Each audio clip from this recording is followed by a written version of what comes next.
또 잠언의 말씀을 통해서 하나님께서 우리 삶 가운데 실천적으로 어떠한 지혜를 주시는가 함께 말씀을 통해서 배우기를 원합니다. 17절 두 가지 길에 대해서 이야기를 하고 있습니다. 하나는 훈계를 지키는 자가 가는 생명길, 그리고 징계를 버리는 자가 가는 그릇된 길, 그렇게 이야기를 하고 있습니다. 어떤 훈계를 지키는 자가 생명길로 갑니까? 다른 훈계가 아니라 하나님의 말씀의 훈계입니다. 디모데후서 3장 16절에도 성경은 하나님의 감동으로 기록된 것이죠. 그리고 네 가지 기능을 하는데 교훈과 책망과 바르게 함, 그리고 의로 교육하기에 유익하다, 그렇게 말씀하고 있습니다. 따라서 우리 믿는 자들이 가야 될 생명길은 하나님의 말씀 앞에 훈계를 받고 그 참된 주님께서 기뻐하시는 길로 나아가는 것입니다. 그래서 오늘 이 잠언의 말씀을 통해서 함께 기도한다면 말씀의 훈계를 받고 생명길로 인도하여 주시옵소서, 이렇게 기도하면 좋겠습니다. 18절, 19절, 20절, 21절 그리고 31절, 32절의 공통점이 있다면 입술, 말, 그러니까 언어와 관련된 이야기가 어제 본문에 이어서 똑같이 다시 한번 반복됩니다. 19절에 보면은 말이 많으면 허물을 면하기 어려우나 그 입술을 제어하는 자는 지혜가 있느니라. 야고보서에도 혀와 관련된 부분이 3장에 나오는데요. 3장 2절에 유사한 말씀이 나와 있습니다. 우리가 다 실수가 많으니 만일 말에 실수가 없는 자라면 온전한 자니라. 말을 제어할 줄 아는 자, 말에 실수가 없는 자는 성경에 온전한 자라고 이야기를 하고 있습니다. 그만큼 하나님의 이 말씀의 능력을 알고 있기 때문에 우리가 입술로 내어 뱉는 이 말 속에 하나님의 말씀 가운데 순종하고 훈계를 받는 자의 삶은 뭐예요? 다른 사람을 살리고 다른 사람을 일으키고 다른 사람에게 정말 하나님의 뜻을 전하는 그런 말이 나온다는 것이죠. 그래서 어떠한 제어입니까? 어떠한 제어냐면 말을 내뱉기 전에 하나님, 제가 지금 무슨 말을 하기를 원하십니까? 하나님, 어떠한 말을 하면 저 사람을 살릴 수 있습니까? 어떠한 말을 하면 이 공동체에 유익이 될 수 있습니까? 끊임없이 말씀의 훈계를 받는 자, 말씀에 청종하는 자가 지혜 있게 제어하는 입술을 통해서 지혜를 말할 수 있다는 것입니다. 그래서 오늘도 기도할 때 입술을 제어하며 지혜 있는 말을 하게 하여 주시옵소서, 이렇게 기도하면 좋을 것 같습니다.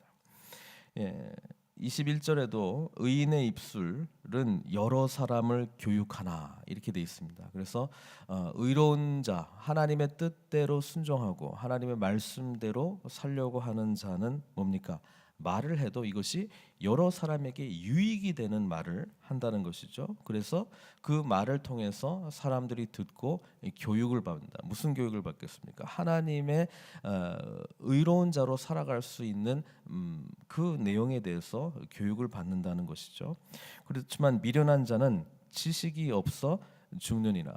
미련한 자는 하나님의 말씀에 자기 삶이 사로잡혀 있지 않기 때문에 나오는 말들을 들어보면 뭐 많은 이야기, 재미있는 이야기를 할 수도 있겠지만 다른 사람들을 교육한다거나 다른 사람들에게 유익을 끼치는 이야기는 안 나온다는 거예요. 그래서 우리가 결국 그것은 생명길로 인도하지도 않고 지식이 없기 때문에, 특별히 하나님을 아는 지식이 없기 때문에 그것은 뭐 죽느니라라고까지 표현을 하고 있습니다. 우리가 하는 언어 생활을 통해서 특별히 선한 영향력을 나타내고 우리의 말과 또 말씀에 사로잡힌 삶을 통해서 여러 사람들, 우리 주변의 사람들에게 교육할 수 있도록 능력을 주시옵소서. 이것이 우리 하나님께 기도해 나가야 될 내용이라고 믿습니다. 그 다음에 여기에 나와 있는 말씀 중에 특별히 여호와와 관련된 여호와를 부르는 말씀들이 세 구절이 있죠. 22절에 있고 또 27절에 있고 29절에 있습니다. 그러니까 여호와라고 하는 이름이 나와 있는 잠언들을 우리가 좀 살펴보려고 합니다. 여호와께서 주시는 복, 어제도 이 하나님께서 주시는 복에 대해서 이야기를 하고 있는데 여기서는 사람을 부하게 한다 이렇게 표현하고 있습니다. 근데 이것을 하나의 공식으로 또 이해하시면 안 됩니다. 그러니까 여호와께서 주시는 복은 부자다 이렇게 이해를 한다기보다는 하나님의 뜻을 아는 자, 하나님의 인도하심을 받는 자, 그 사람들은 뭐예요?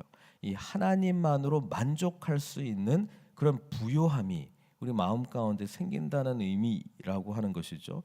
물론 구약에서는 하나님의 축복을 받는 자가 이 땅에서의 어떤 부를 누리는 것을 보여준 부분도 있습니다만은 그것이 반드시 그렇게 연결되지는 않습니다. 왜냐하면 우리 주님께서 복을 선언하실 때 가난한 자에게 복이 임한다라고 하지 않았습니까? 마태복음에서는 심령이 가난한 자라고 말했지만 누가복음에서는 그냥 가난한 자는 복이 있을 것이다. 그들이 갈급함으로 보다 본질적인 것을 소망함으로 뭐예요? 하나님 나라를 유업으로 받을 것이기 때문에 하늘의 부요함이 그들의 가난한 마음을 채울 것이다라고 하는 것을 우리 주님께서 말씀하신 걸로 봤을 때 이 부요함은 구약에서는 이 땅에서의 어떤 부요, 풍족을 말하지만 결국은 궁극적으로 영원한 하나님 나라의 부요함에 대해서 말씀하고 있다는 것입니다. 또 27절에 여호와를 경외하면 장수하느니라. 그렇죠? 이 하늘의 부요함을 받는 자가 이 땅에서 오래 사는 것 또한 하나님의 축복으로 여겼지만 그것이 뭡니까? 우리가 예수 그리스도를 통해서 누리게 되는 장수라고 하는 것은 결국 영생이죠. 그러니까 여호와를 경외함으로 영생의 축복을 누리게 하여 주시옵소서. 이 기도를 특별히 말씀을 통해서 했으면 좋겠습니다.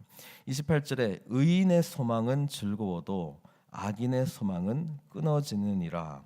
24절하고 좀 비슷한데요. 24절에는 악인에게는 그의 두려워하는 것이 임하거니와 의인은 그 원하는 것이 이루어지느니라.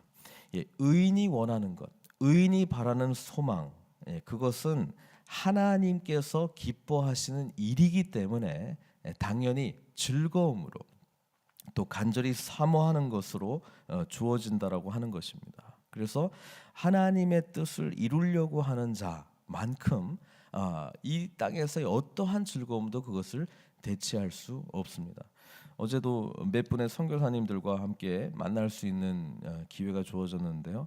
그러니까 대화를 하다 보니까 뭐 외적인 상황들 보면 훨씬 열악하지만 뭐야? 그 마음 가운데 그 즐거움 이건 뭐예요? 세상에 줄 수 있는 즐거움이 아니잖아. 하나님의 나라를 소망하는 자가 가지고 있는 즐거움, 열정, 눈에서 그냥 빛이 번쩍번쩍하면서 사역 가운데 이루어지는 하나님 나라의 그 완성되어 가는 그 모습을 보면서 얼마나 그 기쁨이 가득한지 모르겠습니다. 어쨌든 의인의 이 소망은 즐거움을 이루어도 악인의 소망은 끊어지는 거예요.